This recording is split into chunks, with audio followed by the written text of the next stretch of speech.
Buenos días. Efectivamente, soy Liduvina Méndez y vengo por una invitación que nos hizo el Colegio de Profesores del Perú y pertenecemos a la institución A Magisterio, donde estamos representando a Magisterio. En realidad, gratamente sorprendida por la cantidad de docentes, me indicaron que era otra realidad. Pero hoy día vamos a realizar la competencia Gestionas Aprendizaje de manera autónoma.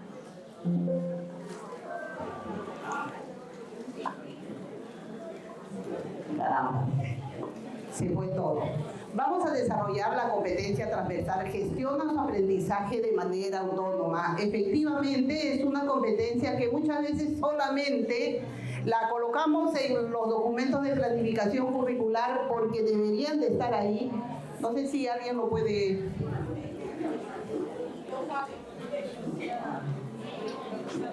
Sí, y es una competencia que debemos de trabajar en clase desde el inicio de las clases hasta la finalización. Así como, es decir, desde que inician las clases en marzo hasta que terminan las clases en diciembre. Así como desde el inicio de la sesión de aprendizaje hasta que termina mi sesión de aprendizaje. ¿Y qué es lo que debemos de hacer? ¿Y cómo empezamos esta competencia de gestión de aprendizaje de manera autónoma? No se va a empezar cuando el niño ya está en quinto o sexto grado de primaria, sino que tenemos que empezar desde el inicio de la etapa escolar, desde inicial. Estaba conversando con algunas directoras y me decían que inclusive en las instituciones educativas de educación inicial tienen cuna y tienen jardín. Entonces, ¿cómo trabajamos en cuna? ¿Cómo trabajamos en jardín? ¿Y desde dónde inicia todo esto? Si nosotros observamos qué es lo que ocurre en nuestro contexto, hubo un incidente que ocurrió hace algunas semanas, no, hace algunos días, que fue el choque del Metropolitano con el vehículo que iba a Puente Piedra, ¿no? 9 Estrellas, creo. El Anconero, exacto. ¿Y qué está ocurriendo acá? Y cosas así ocurren siempre. Hace unos días, en la avenida Universitaria, también ocurrió un accidente. Pasaban de manera paralela un bus de los buses rojos con un auto, pero por medio de esos dos buses pasaba un motociclista y el conductor del auto, con la finalidad de no chocar al motociclista, desvía y casi muere toda la familia. Entonces, ¿qué está pasando?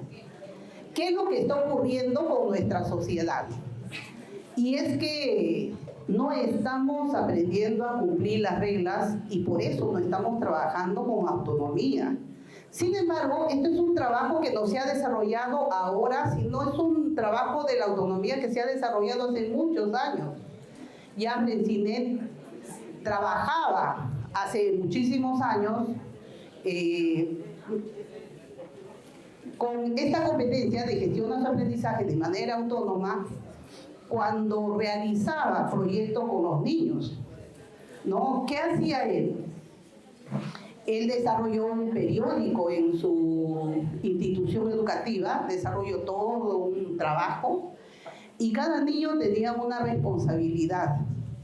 En cambio ahora, eso un poco que se va perdiendo y otro tanto de que nosotros andamos un poco confundidos en lo que corresponde el trabajo de un enfoque por competencias con un enfoque tradicional. Y quizá esto hace que no miremos bien nuestro trabajo, porque en el trabajo que desarrollamos en el día a día, sí desarrollamos tanto la autonomía como el enfoque por competencias. Como ustedes pueden ver, estamos iniciando esta reunión con el juego. ¿Quién hizo todo este trabajo? Y con esto vamos a recordar a Jean Piaget. que sigue vigente hasta ahora. ¿Qué nos dice Jean Piaget? Nos dice, la mayoría de las reglas morales que el niño aprende a respetar, las recibe del adulto a través de la sucesión interrumpida de las generaciones adultas anteriores. Y es que estas reglas morales deben de tener consistencia y deben de ir dándose día a día. Pero no solamente por los maestros, porque nosotros muchas veces decimos que la educación inicia en casa. ¿Y quiénes trabajan directamente con los padres? Son los maestros de educación inicial y los maestros de educación primaria. Quizá dentro de secundaria ya los maestros tienen mayores limitaciones porque no trabajan directamente con ellos. Pero ¿por qué nos indica que la mayoría de las reglas morales se aprenden cuando se recibe de un adulto? ¿Qué ocurre con el niño? Cuando el niño es pequeño no va a la institución educativa, sí va a inicial, pero ahí no va a aprender a leer y escribir. ¿Cómo realiza el trabajo? A través del juego. Y el juego que el niño desarrolla tiene determinadas reglas que son muy respetadas por ellos. Sin embargo, claro que este juego va a variar de acuerdo al lugar donde se encuentre el niño, de acuerdo a la zona donde se encuentre el niño, porque el juego es como el idioma. Todos hablamos español, pero la variación viene de acuerdo a los lugares donde vivimos. Inclusive acá en el Perú existen tantas variaciones del idioma que nos comunicamos de una forma en Lima y de otro modo en Ayacucho, en Huancavelica, ¿no? Entonces el juego también tiene esa variación, pero dentro de esa variación, ese juego tiene determinadas reglas, determinadas normas. Todos aquellos que hemos jugado, por ejemplo, acá la mayoría es deben de haber jugado entre las mujeres. Por ejemplo, yo he visto que jugaban la cuerda. Y cuando se jugaba la cuerda, tenía determinadas reglas, determinadas normas, que poco a poco el niño iba aprendiendo. Entonces se establecía la norma. Si alguien transgredía esa norma, simplemente había perdido. El otro juego que se hacía era el mundo. Y cada uno llevaba, ¿no?, hacíamos nuestro dibujo en el suelo y eso era lo que hacíamos. Y ese juego tenía una norma. No sobrepasábamos la norma y el niño aprendía poco a poco. Y esa norma se respetaba. Y quizá ese juego, en otro contexto, tenía otras normas que también eran respetadas por el niño. Bueno, ahora no sé qué se juega, ¿no? También jugaban hace poco los chipitaps, que también tenían sus normas. Entonces, ¿cuándo empezamos a respetar esas normas? ¿Por qué hablamos de normas con autonomía? Porque esas normas tenemos que aprenderlas a respetar y esa también desarrolla nuestra autonomía. Entonces nuestra autonomía empieza a desarrollarse a través del juego.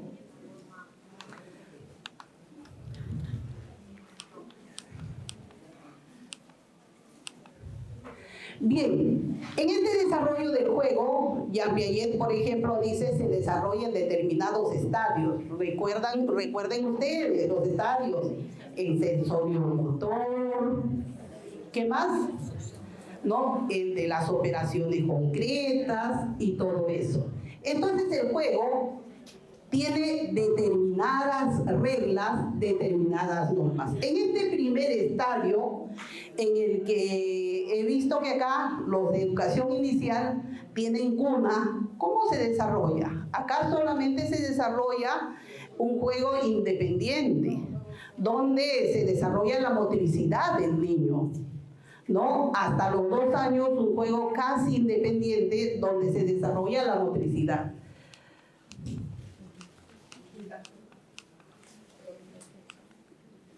Bien, veo que esto no me va funcionando.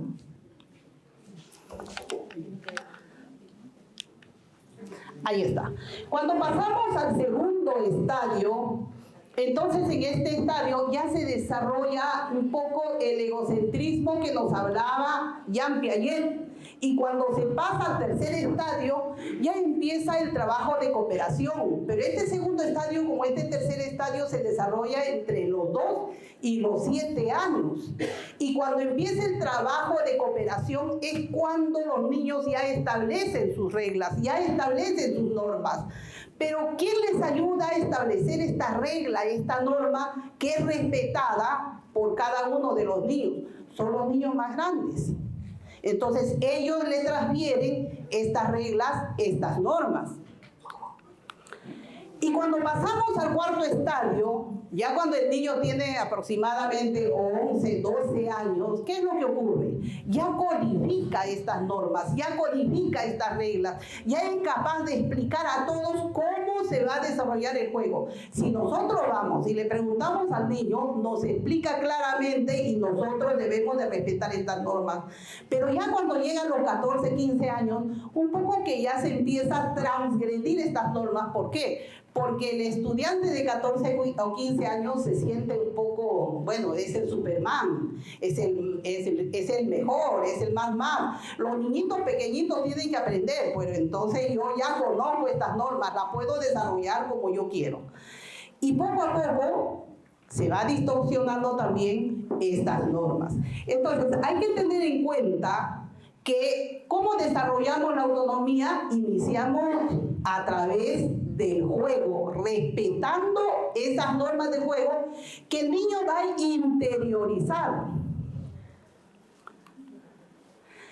Y entonces aquí se desarrolla la moralidad heterónoma y la moralidad autónoma. ¿Por qué moralidad autónoma y por qué moralidad heterónoma? La autónoma nos corresponde a nosotros. ¿Y cuándo se desarrolla esa moralidad heterónoma? ¿Cuándo se desarrolla? ¿Quién es el responsable para que se desarrolle esa moralidad heterónoma? El adulto, el otro. Y entonces, ¿yo qué tengo que hacer? No, me da la orientación. Esto viene del adulto. Y aquella orientación que me da el adulto es aquella que yo voy a interiorizar. Por eso cuando hemos iniciado decíamos que las reglas morales son enseñadas ¿por quién? Por el adulto. Entonces, esta moralidad heterónoma, que luego se va a convertir en una moralidad autónoma, va a permitir que se desarrolle la autonomía en el niño. Pero, ¿qué es lo que ocurre ahora? Muchas veces los padres de familia están tan preocupados por la nota y no por el aprendizaje, que como vemos aquí, el padre de familia le ayuda a hacer la tarea al estudiante, le ayuda al hijo. O, en todo caso, el padre de familia o la madre simplemente le dice, ¿estudiaste? ¿Hiciste el trabajo? Entonces, pero realiza otra actividad. ¿Cómo desarrollamos la autonomía si el padre de familia le realiza la actividad al niño? ¿Cómo desarrollamos la autonomía si el padre de familia lo único que va a hacer es llamarle la atención al niño? Pero como vemos en la imagen inferior, ¿quién está realizando la actividad? Es el niño. Es el responsable de las actividades que tiene que desarrollar. Es el responsable de su aprendizaje. Yo les digo a mis estudiantes, ¿quién va a aprender? ¿Tu mamá? ¿Yo o tú? Entonces ellos responden yo. ¿Quién va a respetar las normas? ¿Tu mamá? ¿Tú o yo? Cuando muchas veces los estudiantes vienen a la institución educativa con sus padres, los hacemos llamar porque ha hecho algo, bueno, el padre se pone a la defensiva, ¿no? Pero hay que hacerle reflexionar al padre y hacer reflexionar al estudiante, porque el padre es testigo del compromiso que va a desarrollar el estudiante frente a un comportamiento. Es testigo. Pero ¿quién va a desarrollar ese comportamiento? No es el padre.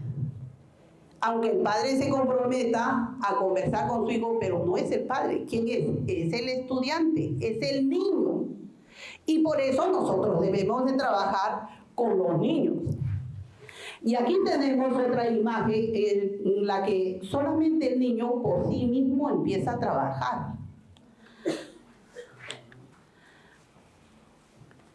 Y aquí tenemos, uno, la moralidad heterónoma y la moralidad autónoma.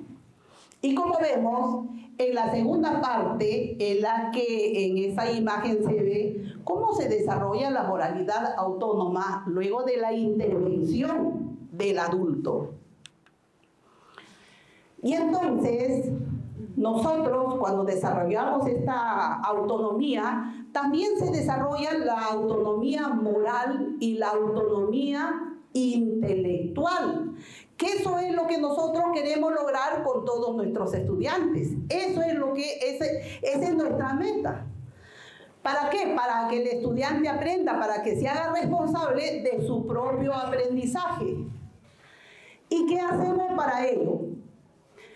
¿Cómo tienen que ser las actividades? Las actividades tienen que ser aquellas actividades que se pueden contextualizar. Claro que no todas las actividades muchas veces las podemos contextualizar, pero tienen que ser aquellas que sí se pueden contextualizar.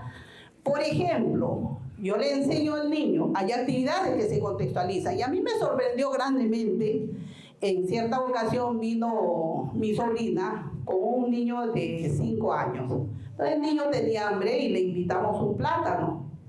Él terminó de comer el plátano y el niño miraba, buscaba. Y yo decía, ¿qué mira? ¿Qué busca? Y como estábamos frente a un vendedor ambulante y tenía ahí una cajita de basura, fue y echó eso a la cajita de basura.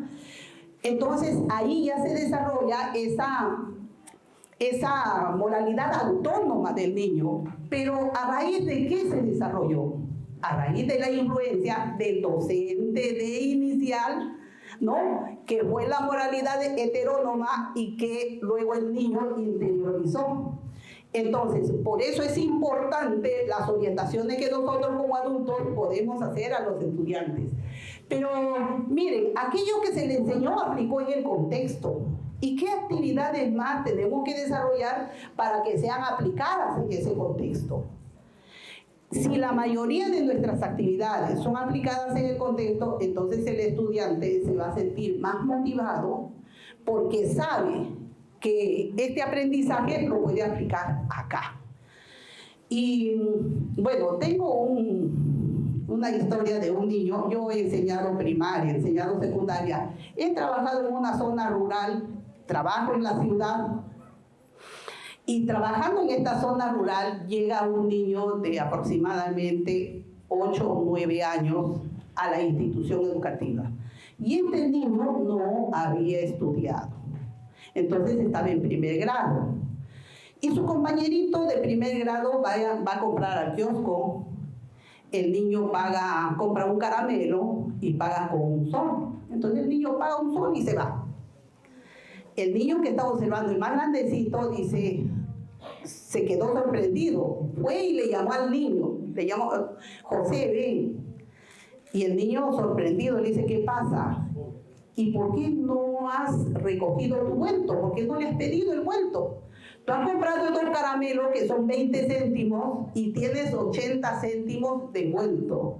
Y miren que el niño no sabía leer ni escribir, pero sí conocía, sabía las cantidades. Y aquello aplicó a un contexto y le enseñó al otro niño también a aplicar al contexto. Y eso es importante. Yo le decía a mis estudiantes cuando enseñaba primaria, si tú sabes sumar, restar, multiplicar, eso es bueno. Pero ¿cuándo voy a decir yo que sí sabes sumar, restar, multiplicar? Cuando tú aplicas este conocimiento a resolver un problema o en un contexto, o si le mandamos a la tienda, porque hay muchos jóvenes a quienes le mandas a la tienda con 10 soles y le vamos a comprar un atún, entonces regresa, no sabe ni cuánto devuelto va a recibir y pregunta. Y por eso que muchas veces es bueno ponerle un conflicto cognitivo a estos niños. Yo en ocasiones le digo a un estudiante de secundaria, digo, anda, ve y cómprate esto de kiosco. ¿Y cuánto de vuelto voy a recibir? No sé, le digo, cómprate 100 galletas con 10 soles, a ver si vas a obtener. Entonces me queda mirando, 100 galletas, sí, anda, dile a la señora de kiosco que te venda 100 galletas, porque justo con los 10 soles necesito eso. El niño va y regresa y me dice, directora, no alcanza para 100 galletas. Y yo le pregunto, ¿y qué harías tú si es que estuvieras solo y solamente tienes los 10? ¿Qué harías tú? Tiene que resolver el problema. Entonces hay que enseñarle de modos diferentes al estudiante, a la persona, al niño, al individuo, a ser autónomo. Yo tenía un hermano pequeño y antes pues el pan estaba a 10 céntimos, ¿no? Y comprábamos con un sol, comprábamos 10 panes. Entonces mi hermano le mandaba al pequeñito, que recién estaba en inicial, pero que sabía que había que comprar los 10 panes, le decía, anda, compra pan. Y él regresaba y le preguntaba, ¿cuántos? Y lo mismo que yo le decía a mi alumno, 100, le decía. Él llegaba a la tienda y le decía, señor, véndame 100 panes. Pero no alcanza para 100 panes, ya no importa, véndame lo que alcance. Y el niño regresaba y decía, no alcanzó para 100 panes, solo para 10. Entonces, lo importante es que él resuelva y que desarrolle su autonomía poco a poco. ¿Qué más? ¿Qué tenemos que hacer? Que el estudiante se plantee sus preguntas y resuelva sus propias preguntas. Si el estudiante no se plantea las preguntas y no resuelve sus propias preguntas, está esperando que nosotros lo resolvamos, entonces, ¿cómo se genera la autonomía en el estudiante? ¿Y cómo hacemos cuando los estudiantes trabajan en equipo? Lo que una directora me comentaba hoy, ¿no? Tenía a mis estudiantes, los estudiantes subían y bajaban escalera, y ya sabían lo que tenían que hacer. Y cuando se le hace trabajar en equipo, se le hace responsable a todos. Para eso es el equipo, no es el grupo. Cuando se trabaja en equipo, se trabaja de manera colaborativa. No es que a mí me toca hacer esta parte, a mí esta y al otro esta. No. Porque si a uno le toca hacer este trabajo, al otro entonces ese aprendizaje que tiene es parcializado y limitado. Pero cuando se trabaja en equipo, todos se involucran. ¿Cuál es la dificultad que tú tienes? Mira, yo te puedo ayudar y lo haces así. Por eso es importante ese trabajo en equipo y ese trabajo colaborativo. Experimentos. Si no hacemos los experimentos, si no ponemos eso en el contexto, ¿cómo aprenden? Yo cuando enseñaba en primaria, mis estudiantes aprendían las operaciones, las 4 operaciones. ¿Qué hice? Una tiendita en una zona rural. Entonces pedimos que primero hagan los billetes, hagan las monedas y luego los productos. Tenían ahí, traían los envases de fideos, de arroz, de azúcar, todos los envases. ¿Y qué le poníamos en el envase de fideo? Pajita. ¿Qué le poníamos en el de arroz? Habían unas flores blancas que eran como el tecnopor. Echaban eso. ¿Qué le ponían en el azúcar? Es decir, utilizábamos recursos. Lo importante era que eso era azúcar. Y entonces, en el salón hicimos toda una tienda, toda una feria. Habían vendedores y habían compradores. Ese comprador hacía su lista de productos que iba a comprar y luego anotaba cuánto había comprado. Si es que con el dinero que tenía le iba a alcanzar o no le iba a alcanzar. Si tenía que dar el vuelto o no dar el vuelto. Y fue interesante el trabajo que desarrollamos, porque los estudiantes ahí aprendieron a resolver los problemas, tanto de adición, de sustracción, de multiplicación, hasta de división, porque había niños que compraban 1/4 kilo de arroz, medio kilo de arroz. Eso te permite poner en un contexto ese aprendizaje. Por otro lado, también hay que poner en confrontación esos puntos de vista. Hay puntos de vista diferentes. En una ocasión yo criticaba a algunas personas de manera intencional. Oye, mira, ahí están haciendo, están malogrando. ¿Qué están haciendo ahí en el patio? Están malogrando. Los chiquitos me decían, ah, sí, de veras están malogrando. De pronto una niña se levanta y me dice, no, están arreglando el campo deportivo. Y yo le pregunto, ¿y por qué están arreglando el campo deportivo? Porque están pintando todos los bordes. Ah, ya, yo pensaba que estaban malogrando. No, no están malogrando. Entonces, hay que ponerle nosotros en determinados conflictos de tal suerte que el estudiante también pueda opinar. Y cuando el estudiante opina y nosotros le ponemos en conflicto o hay opiniones diferentes, ¿qué hace el estudiante? Busca información. Porque todos los estudiantes tienen saberes previos, pero en este caso busca información. Y esta información le va a permitir resolver la pregunta. Y hay que pensar, hay que enseñar a los estudiantes que piensen con sentido crítico, que también se pongan en el lugar de los demás.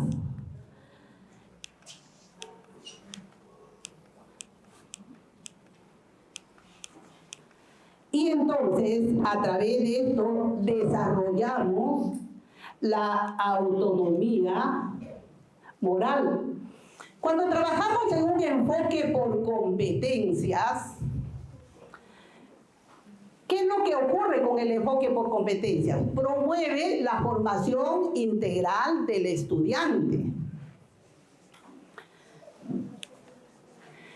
¿Qué más? En un enfoque por competencias, ese trabajo se debe desarrollar con idoneidad, es decir, hacerlo bien.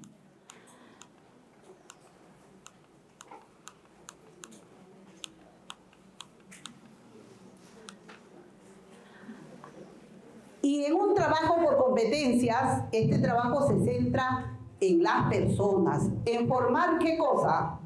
En promover esa formación integral. Pero además hay que trabajar con responsabilidad, considerando ¿qué? Considerando los valores.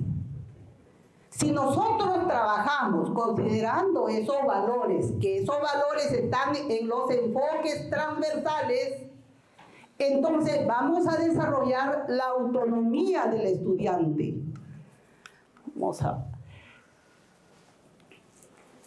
Y como ustedes ven, en este enfoque por competencias también se desarrolla la autonomía moral y la autonomía intelectual. ¿Qué nos dice el enfoque por competencias? ¿Qué nos dice Sergio Tobón? Sergio Tobón nos dice lo siguiente, que las competencias son procesos complejos de desempeños con idoneidad en un determinado contexto con responsabilidad. Es decir, que este enfoque por competencias no se desarrolla así en un momento, sino que tiene todo un proceso.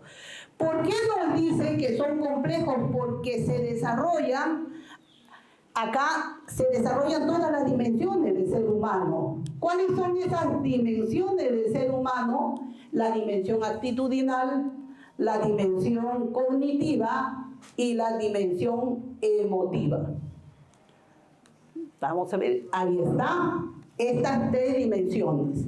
Y es que las tres dimensiones van juntas, van en una sola persona. Y es que nosotros tenemos que desarrollar esto en nuestros estudiantes. ¿Para qué estas dimensiones? ¿Para qué la cognitiva? Porque la cognitiva va a permitir que el estudiante aprenda algo y eso lo pueda aplicar en un determinado contexto. El desempeño. ¿Cómo va a ser el desempeño? La actuación que desarrolla el estudiante, tanto en la clase como fuera de la institución educativa, con idoneidad, que tiene que realizar un trabajo, y con responsabilidad. Bueno, hay que considerar en el caso de la responsabilidad esos valores morales. Pero considerarlo bien, por eso es importante leer también esos enfoques transversales que están en nuestro currículo nacional de la educación básica regular. Y esto nos va a permitir a desarrollar la autonomía moral como la autonomía intelectual.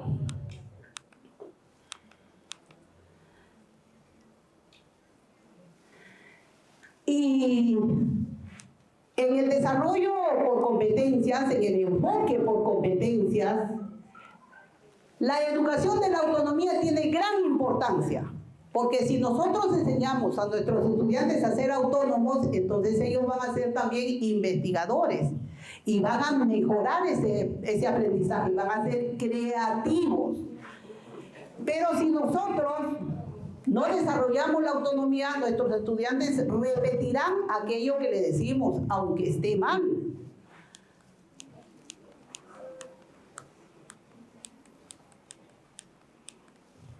Vamos a ver, no sé qué pasa con el equipo, que no nos va funcionando bien. Ay, vamos a regresar acá.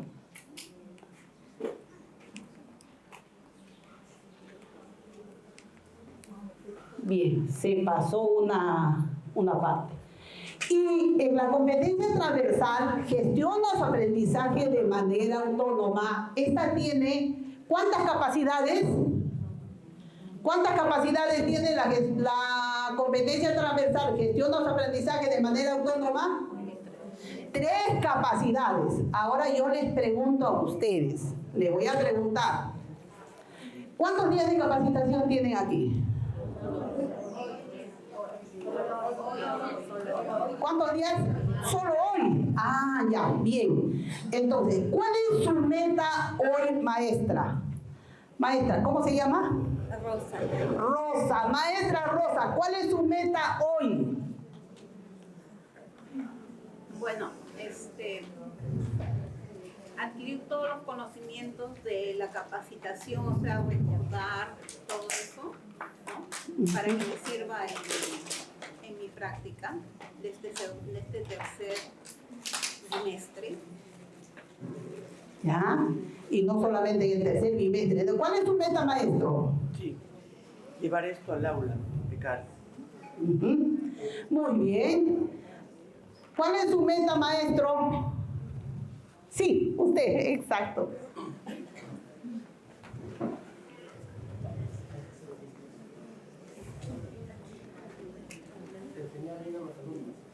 Enseñar bien a los alumnos. Muy bien. Vamos a ver por acá. ¿Cuál es su meta, maestra? Mi meta es poner en práctica lo que se está recibiendo y sobre todo hacerme un análisis, ¿no? ¿Qué es lo que estoy ya poniendo en práctica en mi labor pedagógica? ¿Qué es lo que me está faltando y qué es lo que en realidad necesito abastecerme, ¿no? ¿Qué dijo? ¿Qué es lo que le está? ¿Qué es lo que me está faltando o qué necesito reforzar para dar una mejor práctica? Ajá, ¿qué es lo que nos está faltando, no? Aquí hay varias ideas. ¿Cuál es nuestra meta? Entonces, esta competencia tiene 3 capacidades y estas capacidades hay que recordarlas bien. Pero cuando trabajamos, lo primero que hay que desarrollar es la actitud consciente del estudiante en ese proceso de aprendizaje. Creo que voy a tener que subir a ver. Para informarles que también nos están viendo a través de las redes sociales y un saludo a aquellos que se han incorporado a este trabajo. Muy bien. ¿Qué nos promueve la competencia gestión de aprendizaje de manera autónoma? Que el estudiante sea consciente de ese proceso de aprendizaje, que desarrolle estas actividades con independencia, ¿no? De manera sistemática, organizada, ordenada, y que él tenga que evaluar su propio aprendizaje, que evalúe cómo va aprendiendo y cómo no va aprendiendo. Y finalmente tiene que asumir la gestión de este trabajo. Vamos a hacer solamente luego de todo este preámbulo, solamente un poquito de lo que debemos de hacer cuando iniciamos a trabajar durante el año escolar con esta competencia de gestión de los aprendizajes de manera autónoma. Y yo les dije, tenemos que trabajar el primer día de clases, en el primer minuto de la sesión de aprendizaje, el primer día del bimestre, y ahora cuando ustedes lleguen a sus instituciones educativas, el primer día, el día lunes 11 a primera hora, con sus estudiantes realizamos la actividad que yo he desarrollado ahora. A ver, ahí está. Entonces, cuando se gestiona su aprendizaje, ¿qué es lo que se hace? Se define metas. Y esa es la primera capacidad. Y para llegar a esa meta, ¿qué hacemos? Desarrollamos una serie de actividades. Pero ¿cómo sé yo que estoy logrando o no estoy logrando este aprendizaje? Tengo que hacer una metacognición, tengo que hacer una reflexión. Si no lo logro, ¿qué tengo que hacer? Cambiar mi estrategia. Y esta competencia, gestión de los aprendizajes de manera autónoma, no solamente va con la mirada del estudiante, también con el docente. Porque nosotros muchas veces ingresamos a la clase y decimos, ay, esta clase sí que fue muy buena. La mayoría de mis estudiantes aprendieron, salgo contento, salgo contenta. Pero en otras ocasiones salimos así y decimos, ay, caramba, qué pena, no sé qué pasó, pero tuve tantas dificultades, ¿qué hago? Creo que tengo que cambiar de estrategia. Y entonces esta competencia también nos sirve para nosotros. Y nosotros también tenemos que definir nuestras metas. Tenemos que organizar nuestras actividades, nuestras estrategias. Y tenemos que monitorear y ajustar ese desempeño que desarrollamos. Y entonces, cuando se desarrolla la competencia, gestiona los aprendizajes de manera autónoma, tenemos que autorregular ese aprendizaje y lo vamos a hacer a través del enfoque metacognitivo. ¿Qué más? Y el enfoque autorregulado. Y cuando autorregulamos el aprendizaje, ¿qué es lo que ocurre? Se desarrolla todo un proceso mental. Acá se desarrolla ese proceso mental y va a permitir contrastar esos conocimientos que he adquirido en el aula. Por otro lado, me va a permitir trabajar, organizar todos esos recursos que tengo y saber si esa estrategia que he aplicado dio resultado o no dio resultado. Esto tanto desde el punto de vista del docente como del punto de vista del estudiante. Y como nosotros habíamos visto anteriormente, la moralidad autónoma y la moralidad heterónoma, entonces nosotros tenemos que ser capaces de guiar a este estudiante para que llegue a esa moralidad autónoma. Y entonces decidir de manera autónoma qué es lo que se va a realizar después. Por eso que la metacognición es importante, pero muchas veces yo veo el maestro que pone en la sesión de aprendizaje. ¿Qué aprendiste? ¿Cómo aprendiste? ¿No? Son preguntas repetitivas y no podemos hacer una metacognición preguntándole ¿cómo te ayuda todo aquello que has aprendido? ¿Cómo te ayudará en el futuro? ¿Cómo puedes aplicar tú en otro contexto? Entonces cambiar también nuestras preguntas de metacognición. Y en esta competencia, gestión de los aprendizajes, tenemos los 3 desempeños. Por ejemplo, ¿cómo vamos a hacer en nuestra planificación curricular ahora? Ponemos en la planificación curricular, gestión de los aprendizajes de manera autónoma. Sí, pero en tu planificación curricular ya estás guiando esta planificación hacia la gestión de aprendizaje de manera autónoma. En esa primera capacidad, donde dice define tus metas, establece su meta de aprendizaje sobre el tema, el conocimiento que vamos a desarrollar. Ahí tienen. En la segunda, organiza actividades para aprender a resolver problemas que involucran, ¿qué cosa? el tema o el conocimiento que voy a desarrollar. Entonces, esto ya estoy trabajando desde la planificación. La tercera, hace seguimiento de su propio avance en relación al aprendizaje de resolución de problemas que involucra. Entonces, cuando hagamos nuestra planificación en su planificación curricular del tercer bimestre, cuando ya toquen las competencias transversales, ya tienen que precisar ese conocimiento que van a aprender.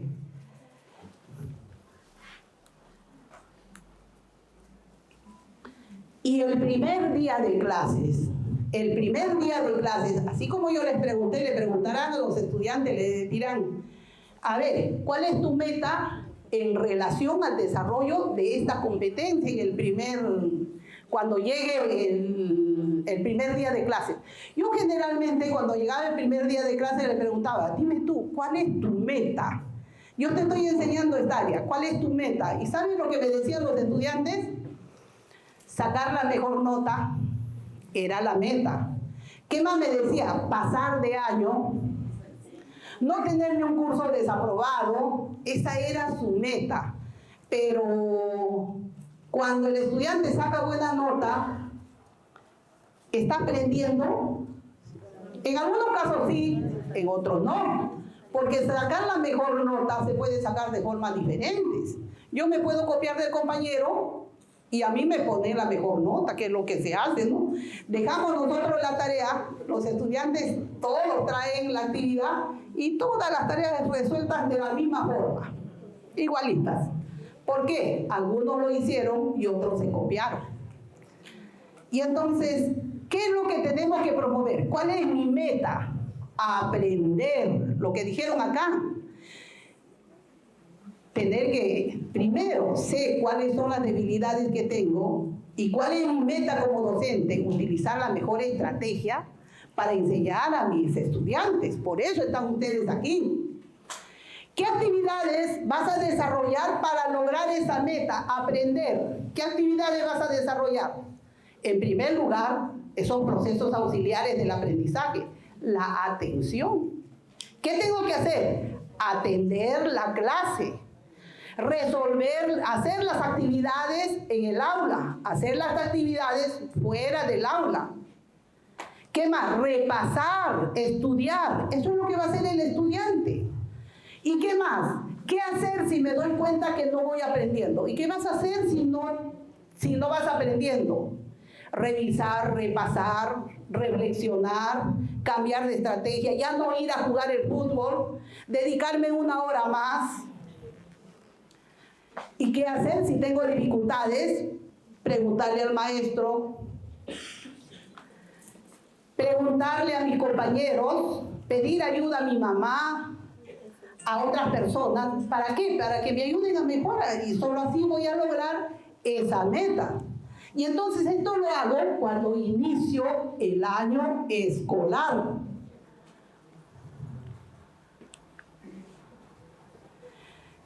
Y aquí empiezo a desarrollar una conciencia autónoma. Y voy a empezar a trabajar, ¿para qué? Para que se interiorice en mi estudiante que siempre debe de trazarse una meta. Y quizá en este sentido vamos a ser conductistas, que eso no está mal. ¿Qué dice el conductismo? Que con la repetición se logra esa conducta. ¿Y muchas veces hacemos o no hacemos? Claro que sí. ¿Somos constructivistas también? Sí, porque el estudiante realiza las actividades, él las hace.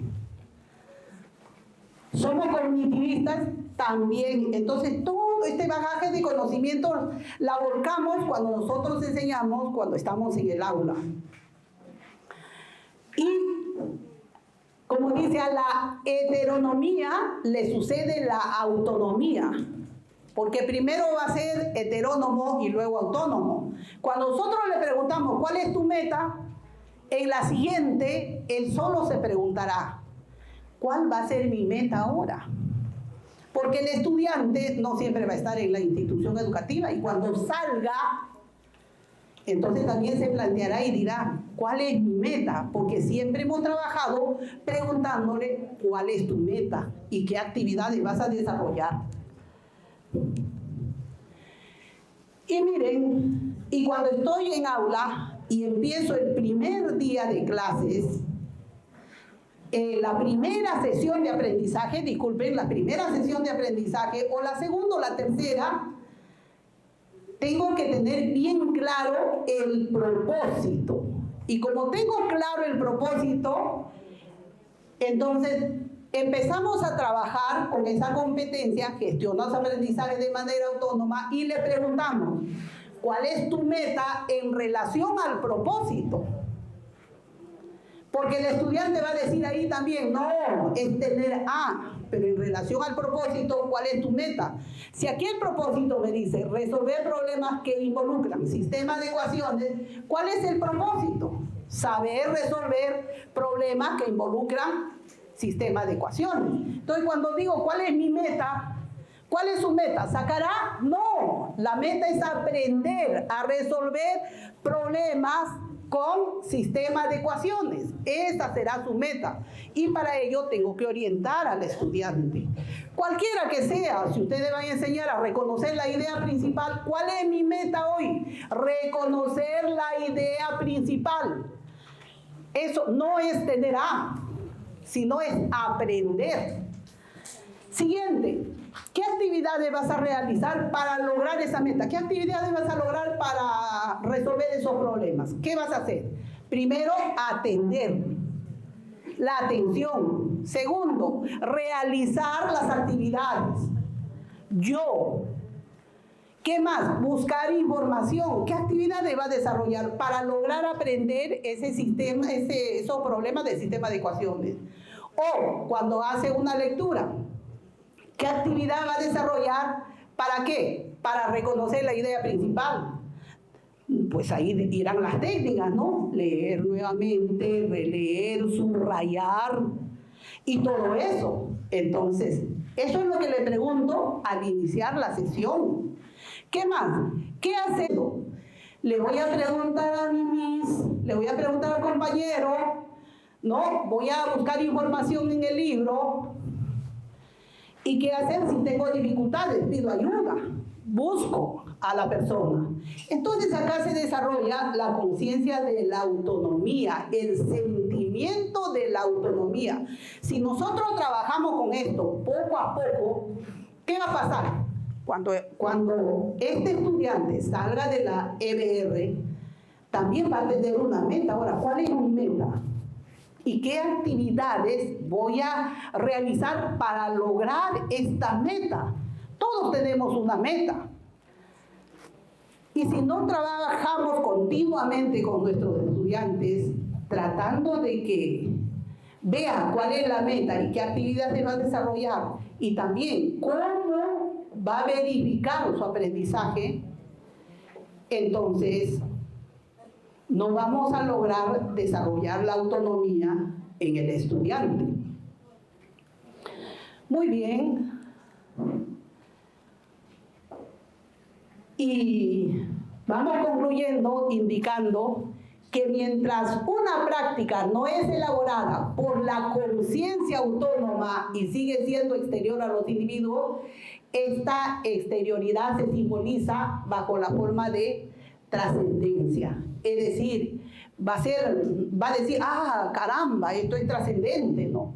Y de este modo, la veracidad deja poco a poco de ser un deber impuesto por heteronomía para convertirse en un bien, considerando como tal por la conciencia personal autónoma. Bien, muchas gracias por la atención prestada.